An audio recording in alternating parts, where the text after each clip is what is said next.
all, welcome to another episode of the Candid Convo on Connect and Networkify. I'm Niveda and I'm doing my Executive MBA at IIM Corridor. The cohort that I'm part of is really rich, diverse, and expert in whatever they do. And the reason behind this conversation is to get in touch with each one of them, get to know them better so that we can connect and networkify better. I'm really happy in doing this episode because I'm doing this after landing a job after a long job search process. The fun fact? It was the first guest of this episode who referred me, and that is why I'm into this job. Thank you so much, Abhilash Anandan. And I cannot emphasize on how much important is connections and networking with people. And without any further ado, let's get into today's episode wherein the guest is really interesting and he talks more about supply chain management, quality, because he is into that field. He is a supply program manager at Boeing and he has previously worked for GE Aviations. But trust me, we are just not going to talk about quality or supply chain management. There is a lot to explore his thought, and he has really shed lights on a lot of philosophies and other topics that you might feel interested in. So I'm not going to bore you with any more introduction. Let's straight away get into the episode.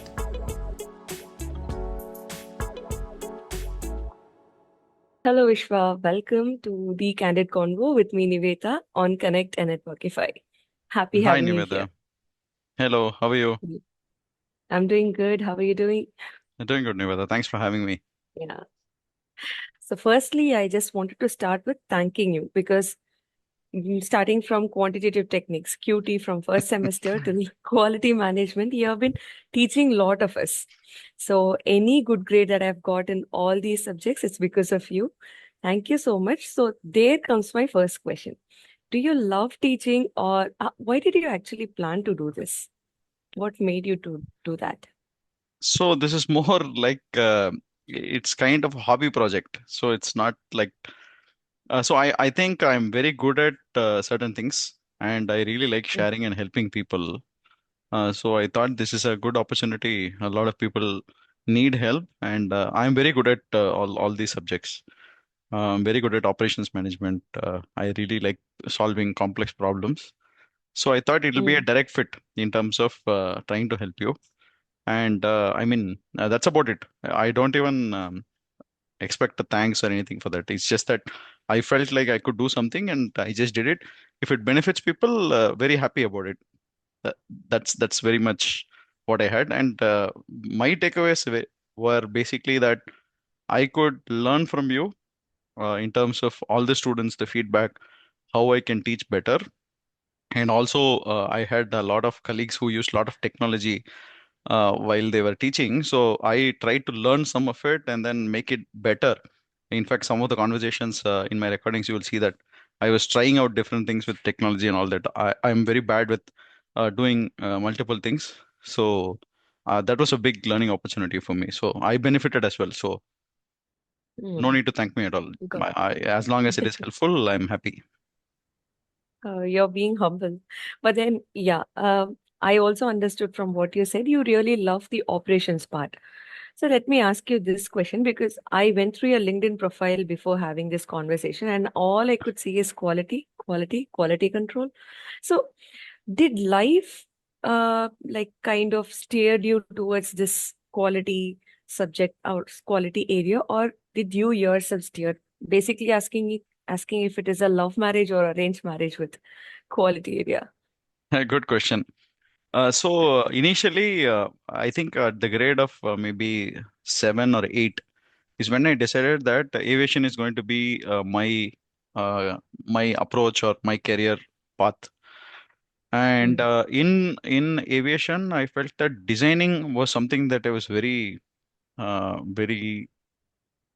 delighted to look at. In the sense, designing opportunities really was made me very curious, and I wanted to explore more, understand how the designs are built from the ground up. Right? Imagine, to give you a simple example, let's take a television or even a music system or a small speaker for that matter.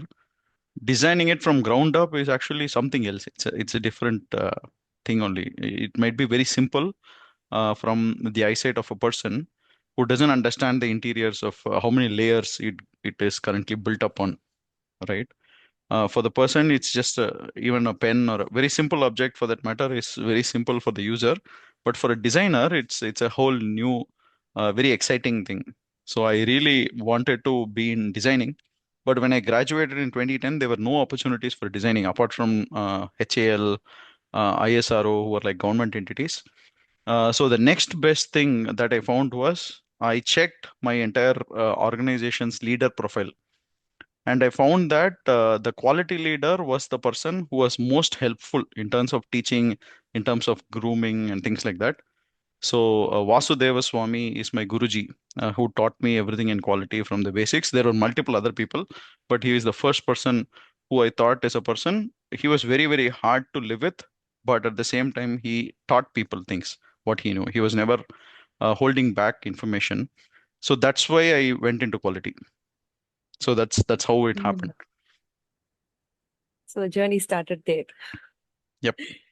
Good, good. So before I go on with my next question, I wanted to share something with the audience. So just for them to get the context, we actually tried to have this conversation very earlier, like Tuesday. It's Sunday today. So because there were a lot of technical barriers, we weren't able to do it. But I really felt lucky that that didn't happen that day because we had a lot other conversations which were really meaningful. And then I thought I should change the whole set of questions that I had in my mind. And whatever I'm asking now, I have not prepared anything. I just wanted to start it from quality and let it flow how it flows. So this is also an experiment for me. So since you were talking about technology and how it excites you to know the layers from the designer's perspective, now you're being into Boeing, which is kind of a dream company for a lot of people. So is there some technology or is there something that really excites you about Boeing? So during my final year project, I landed a project in Hindustan Aeronautics Limited, which is a pristine government organization for India. And during my journey, I used to stay in a place called Tin Factory. And from there, I used to take a bus and then go to the HAL road, which is basically one entire street where you have all the HAL companies. Like you have HAL ETBRDC, Engine Test Bed Research Center, and then you have engine division and you have helicopter division. You have every HAL companies in the same row. So whenever I went in the bus, when you saw to your right, there is actually a name board where you will have Airbus and Boeing in the same building. Back in 2020, maybe 2010 or 2009 timeframe. So I used to always cross that building, and I always felt excitement for Boeing and Airbus actually. But then Airbus, for various reasons, I chose not to go in that path. But Boeing is complete excitement because that was the only organization which had defense, space, and commercial all in the same conglomerate group without any kind of breakup in the business segments. In the sense, it was still a whole company. There were a lot of companies who actually separated out their commercial, defense, space, and everything into single verticals. But Boeing is still the only company which is everything as a conglomerate. And it's an amazing opportunity, right? Because when you get into it, you get connected to so many people across the globe. And you also get connected to the latest and greatest in terms of what's happening, what's being developed, what's new, and what's upcoming. So Boeing has always been a dream company. I'm actually very lucky to be part of this team. I had some amazing mentors because of whom I landed here. I never imagined that I would be sitting here and talking to you while working in Boeing, being very honest with you, because it's always been a dream opportunity for me. I get it. I get it. Now you gave me the hint for the next question. Mentor. I know because we have already spoken about this at least twice since we got to meet in the campus. But I really want the audience also to know how much it is important to choose our mentor, or at least let the mentor choose us, and how vital they play a role in a be it professional or personal base. And I also want you to quote that culture part if you would like to. Yeah, absolutely. So I'm a big fan of the mentorship program. wherever I go. I feel that having a mentor makes life so much easy because the person whom you choose as a mentor is very, very pivotal in terms of widening your perspective. So that person will decide what kind of an outlook you should have and what type of temperament that you will get to through various meetings and through various experience sharing things.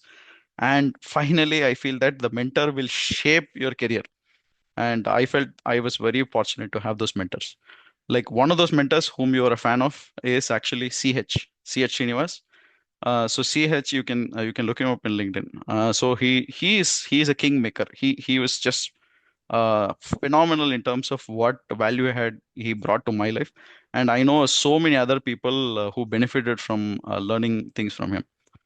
So he always we used to have the discussion around culture because as when you get to a CXO role, let's take CEO, COO, CFO, or any kind of chief officer, the main expectation from the leader is the culture, right? What culture, what values, what shared vision that leader is able to create within the organization, and how he is able to motivate and mobilize the workforce towards that vision. That's what I felt was very important. And without culture, you'll not be able to do it. So we always kept talking about culture, and I asked him one day, what do you think is culture? And then we kept debating in terms of what is culture, how it evolved, and things like that. So his definition, again, I find it totally valid in any scenario, even personal life, professional life, in a common meeting zone, even when you go out for a party, go out for a meeting, gathering, wherever. I find that this definition holds good.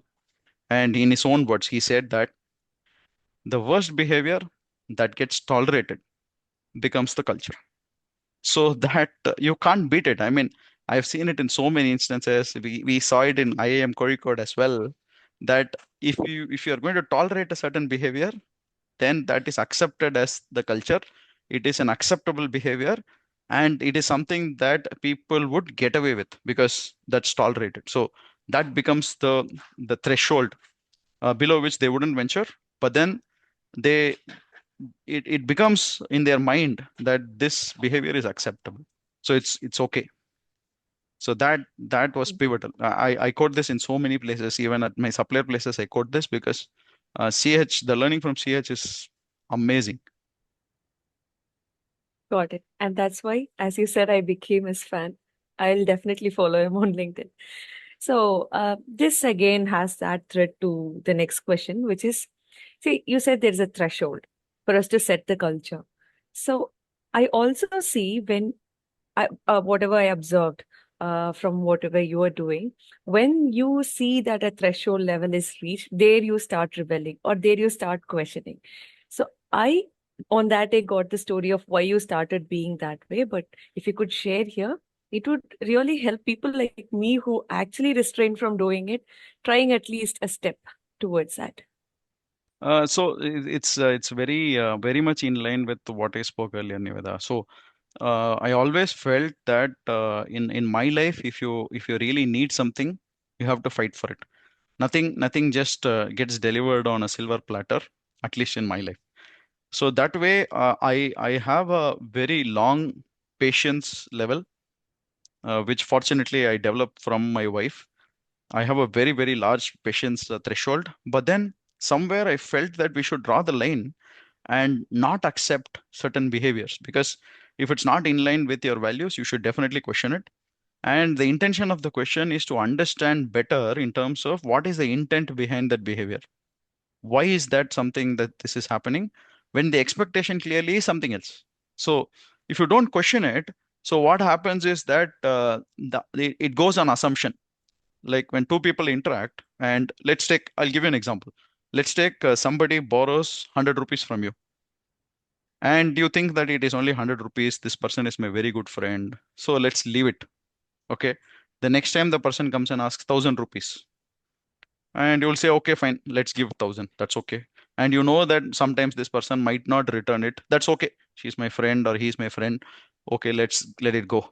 The next time the person asks 10,000 rupees. Now, where do you draw the line? Right? Again, it comes in line with the same culture piece, right? So you've accepted that you don't expect your money back, which is your hard-earned money. And what is that limit that you're going to set? Up to what value you're going to say that even if I don't get it back, it's fine. So you only have to draw that line. So if you don't put that line, what will happen is this 10,000 will become 50,000, 1 lakh, 10 lakhs, 50 lakhs, whatever. It keeps growing, right? You have to say that no, that's it. This is the limit. So when you say that no, that's when people will start to understand that, okay, we cannot cross this. So then we start talking about why we should not cross this, why this is a border, why not earlier, why not past, right? So when you learn to say no, or when you start questioning that, why is this acceptable? Why are we not following certain things in a certain way? That's when people also start to realize that, okay, maybe this is not right. In their mind, like the other person who was asking you, right? Let's take I'm the person who is asking you this money every time. In my mind, I think it is okay. Niveda is a crorepati. She has a lot of money. She is okay to give. That might be my thought process, right? You don't know because you have not asked. So you feel that there is a need. Maybe I have the capacity to give you back. But since you didn't ask, I didn't give. So now, if you really come back and analyze the situation, so whose fault is it that you didn't get your money back, right? It is both of our fault, right? You didn't ask for it and I didn't give it. So where did it go wrong? But then when we always say no, this is the limit, that sparks a conversation. You can call it a debate. You can call it maybe revolting or however you feel is right. But I feel that this questioning should be there. And in Hindu culture, we are all people who have always questioned. There has never been a system which we have blindly accepted. You can take any great leader for that example. Every great leader will go and question the system to understand better. And only when you question, you will get clarity. Otherwise, you don't know whether you're having clarity or the other person is really clear in terms of what is expectation. We don't know. When you question, there are conversations through which we'll get some clarity. Got it. This reminds me of one movie, MGR movie that I used to watch with my dad. There is a song, Ain Endra Kelvi. Do you remember? So that is what I could relate it to. So, உரிமைகளை பெறுவதெல்லாம் உனதன்று உள்ளதனாலே ஏன் என்ற கேள்வி இங்கு கேட்காமல் வாழ்க்கை இல்லை நான் என்ற எண்ணம் கொண்ட மனிதன் வாழ்வதில்லை. so yeah. Since you were also speaking about your wife who got a lot of this quality of patience in you, we on that day were discussing about how women revolted, how they got their own rights, right? So that day you mentioned one specific fact about Kunnamangalam, which you did not express it during our chairman's speech. If you can say that here, I think most of our batchmates will also get to know that. That's something inspiring, right? Yeah, absolutely. So there is also a Malayalam movie. I don't recollect the name now, but there is also a movie made on this same topic where in Kerala, again, the region where Kunnamangalam is currently situated was under at that point in time, there was a specific caste which was very dominant in that piece of the land and in entire Kerala actually. And there was basically breast tax that was imposed on the women of that region. And basically, again, this is historically valid. And this is something that is really controversial because nobody wants to talk about it. But this is really what happened there. It's been documented in so many different locations. And basically, what it means is that if a lady has to cover herself, she has to pay a tax. I mean, today's day and age, would we even think of this approach, right? I mean, back Yeah. then, this was accepted. This was something that people took it for granted. And when people started questioning it, the revolt or the response back to them or the rebut back to them was, this has been happening for my grandfather's time also this was followed. My father's time also this was followed. So my time, why are you questioning? You also follow. Is that a valid answer? And people accepted it. People just followed it as a norm.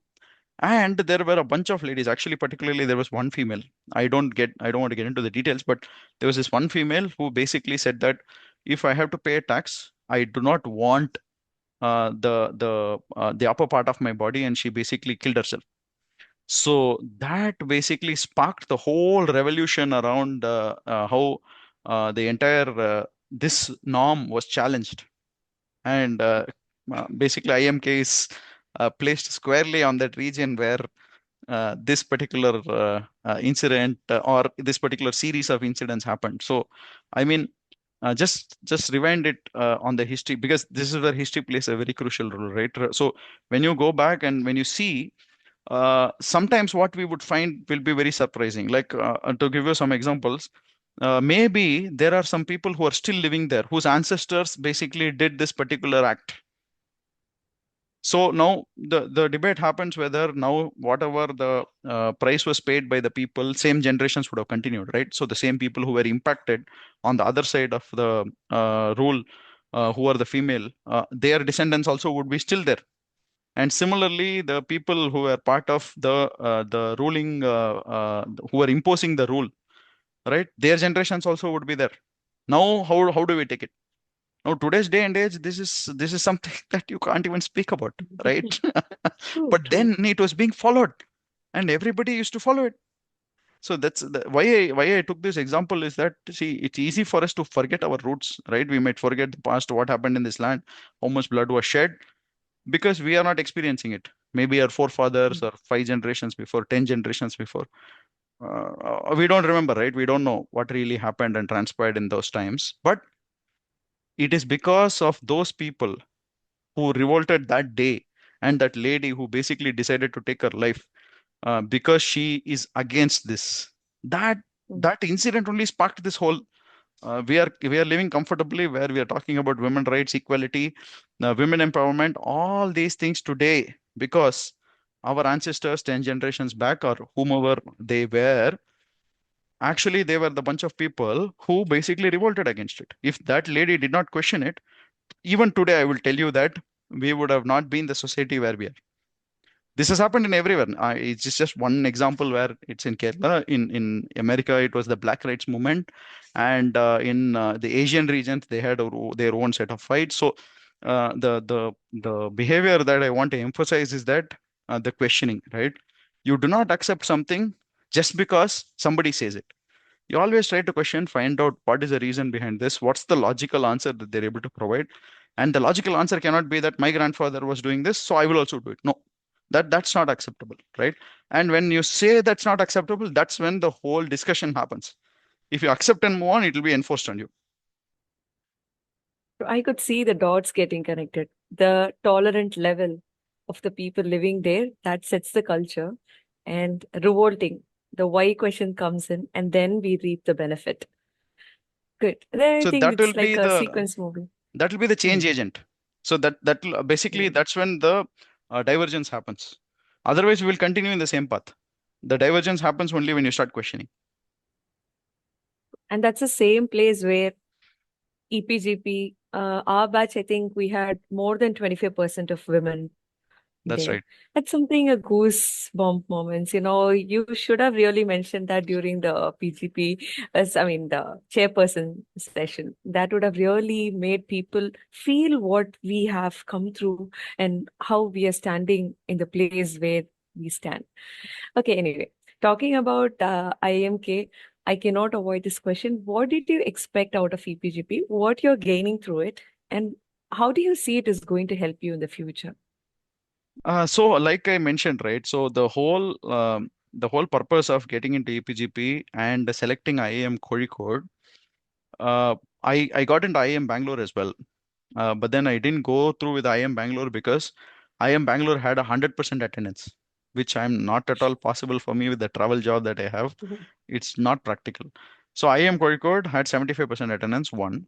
Second is I always felt that it's much more learning that happens outside the classroom than what happens inside the classroom. I'll give you two perspectives to it. One is that you don't choose your professors. Basically, the professors try to convey their knowledge through the 45 minutes window or the 1.5 hours window that we get. And I would say that's too much to expect from the professors because there's only so much that they can deliver over a virtual class, And I really felt it when I went and met some of the professors, and those professors took in-person classes. It was much more impactful when compared to the virtual thing. So I felt that in person was much better. That's one. And second is that the cohort, basically the kind of people that we get to know and get to go through the whole journey of EPGP, I felt that was more beneficial than compared to what actual learning is there. So I benefited in two ways. So my selection of IIM Kozhikode was only based on the 75% attendance criteria which they gave, so that gave me flexibility. And it's one of the prestigious institutions in India, as we already know. And third is that I always felt that there was something that I always learned outside the classroom, through the cohort, through the social gatherings, and also through the in-person meetings that we have, apart from the IIM Kozhikode meetings that we do every year. So my biggest takeaway were these. So in classroom sessions also really helped, because I had zero knowledge on economics, or zero knowledge on finance. So I could get a perspective of different functions and how they really add value to the organization. So I am greatly beneficial in terms of this whole journey. Interesting. I think more or less syncs with aligns with my thoughts as well. Why I chose EPGP, IIM Kozhikode. So speaking about academics, MBA, I should know, because see, we should always keep ourselves updating. And every person have their own style, their own methods to keep them updated. I would like to hear how you keep yourself updated with what are your techniques, or how you keep yourself engaged in updating yourself. I'm generally basically very curious person. I like to understand how things work, and what is the intricate interconnection between things, what makes things tick. I'm very curious. So generally, what I do is I used to be an avid reader, but then because of so many constraints, I'm not able to read that much. So what I do is audiobooks and podcasts. That's really something that I always do my go-to. And currently, I have a road travel that I need to do every week. So 3 hours one side and 3 hours return. So during that period, it's more like the audiobook period, and I try to select two, three books which I want to listen to the summary of. And news, the internet has been greatly beneficial. I'm not a big fan of how the Chat GPT and the DeepSeek AI. I don't do that much, because I'm a little bit skeptical about. I'm sure it's potent, but I'm not sure whether it is really helpful in the literal sense. So I don't do that much, but I prefer the traditional method of always going and researching a particular topic which I feel interested in, and I always like to learn the basics of how it functions and try to understand the nitty-gritties. A little bit goes into technical aspects as well, so that I really understand. I'm able to piece it together, so that when I explain it, I'm able to explain it clearly. Like when somebody asks me a question, I'll be able to explain it clearly, and it will not be at the surface level. So that's the reason I kind of delve into things. And this is, I felt, is good in a certain way, but also bad in a certain way, because sometimes what happens is when I pick a topic, and then when I start dissecting it, I go too deep, and I lose the whole outer picture on what's happening around and all that. So in that way, I feel it is bad. But then I always like to get into a little bit of details, try to understand things a little bit deeply, to understand how this actually functions, and what's the real mechanism that's making it work. So that's what has been helping me. So this curious nature sometimes is upsetting to certain people, because I ask a lot of questions, and I'm never scared of asking questions. So I always like to ask it, whether it makes me look stupid, or it makes me look not so ignorant, or not so in place, but I don't really worry about it. I think asking a question is like a basic right. You should ask, and maybe if you don't understand it, you should ask again. I don't feel anything wrong about it. I've seen seen you doing that in the classrooms as well. That's nice. So, Vishwa, as a person, I could see you taking your own space, expressing yourself. So that is something you get it through confidence. So where did you get this confidence from? Was it because of your profession, or because of your designation that you are now currently in? Or is it something that you got naturally during your childhood, how did you gain this confidence that lets you be yourself, express whatever you like to express? Very interesting question, Yavada. So, uh, my childhood was not the traditional childhood that any kid, any normal kid would experience. I've had some troubling times in my childhood, which made me feel very inferior to maybe my peers, to be my friends, or even within my family, my cousins, so on and so forth. So I was never always this forthcoming, or I was never this settled or very confident. So I had my own tough times or demons that I had to deal with. But the biggest takeaway was that there were some times where I was literally in the corner where there is no way to back out. You've already hit rock bottom, right? So when I hit rock bottom, it gave me some kind of a confidence where if something doesn't kill you, it's only going to make you stronger, right? Because you've already gone, hit the bottom, and then there's nowhere else to go. The only way to go is up, right? You've already hit the bottom. So that gave me the perspective that what I hold today in terms of life, in terms of my relationships, or in terms of my professional life as well. It gave me a kind of a bravery or some kind of boldness, I would say, that where I'm not really scared of what could happen. Again, that could be good for some people, bad for some people. For me also, I feel sometimes it's bad because maybe I should be more careful. But generally, I am regulated. I always try to be balanced. But then I'm not scared in the sense I don't get intimidated that easily. And maybe the first circle, my kids, my wife, my parents, maybe that's the only circle that could intimidate me. But in terms of career, or in terms of social circle, and in terms of relationships, not that much, because I've already seen the worst of it. So what worse could happen, right? So that's kind of what made this perspective. And if you had met me maybe 7 years ago, probably would not have said this, because 7 years ago I was a completely different person, and my wife really played a very key role in terms of kind of regulating the person I am today. So she's played a significant part. Oh, well, then we should give that credits to her. She should definitely watch this video. That will that will actually fulfill that the emotion that she has inside. So yeah, Vishwesh, I think we have touched like few of many topics that I wanted to discuss. I just want to end it with one last question. How do you see Vishwesh in future? So I'm more of a person who goes with the flow, and sometimes my mentors also don't like it. Sometimes the people who wish me well say that I have to be more ambitious. I'm generally ambitious, but not in the terms of the worldly things. So I'm ambitious in terms of certain aspects of life that I feel that I need to make progress on without fail. But I felt I think maybe we should not take life so seriously. In the sense, sometimes I feel people take life very, very seriously. It's okay. I mean, it's nothing wrong. It is just an experience, and it is something like one of my mentors gave this example where, let's take that you get stabbed in your sleep. Okay, suddenly you wake up, and you might even check yourself whether you got stabbed, right? You might have felt it.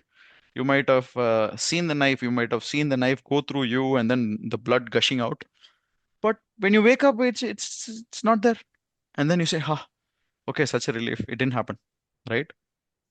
Maybe this whatever that you're thinking that is going to kill you might also be that kind of an experience also, right? I mean, it's until it happens, you need not really think about it or become anxious about it, and maybe make your brain go nuts about something. So sometimes it's okay to just take it light, and then I'm sure that there is a great path that is laid out for us already. And we might think that we are kind of the first people to do this. But if you read the history books, and if you read the ancient texts that has been written maybe thousands of years ago, most of the things what we're experiencing has already happened.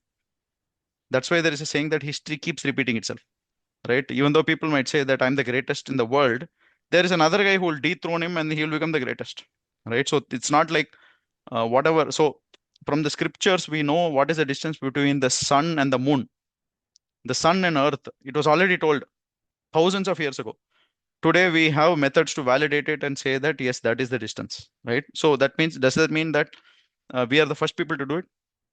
So ignorance, we don't know what has happened in the past. So that's what makes us think that we are kind of first people. We are the firstborns who are able to do this and things like that.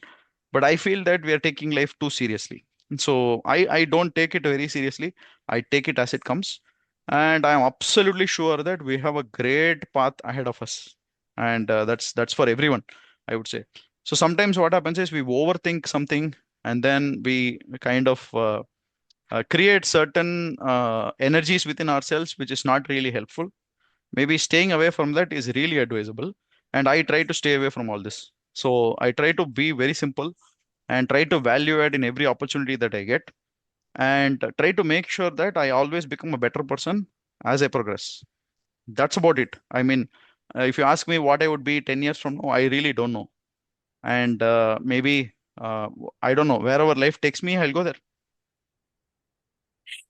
Great. I totally agree with whatever you said. Vishwa, this conversation, I really don't want this to end because I have a lot of questions, but considering the time and the span of attention people these days have, I'm stopping it here. But I should say this is one meaningful conversation that I had. This is the fourth episode of this Connect and Networkify, the Candid Convo, and I thoroughly enjoyed it. It was about the perspectives that you gave. Starting from our first question until end, I was able to get a lot of perspective. And I think this will also resonate with a lot of us. Whoever is watching this video or just listening to it would definitely resonate with it.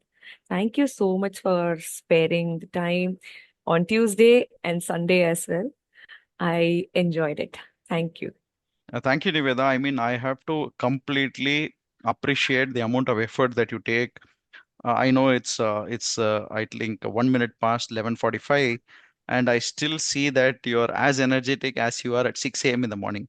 So I'm totally at awe at the way you are able to continue the motivation throughout the day. And I know we've had these conversations multiple times, and I know that the energy that you hold and the enthusiasm that you hold for making these videos and sharing it with the community.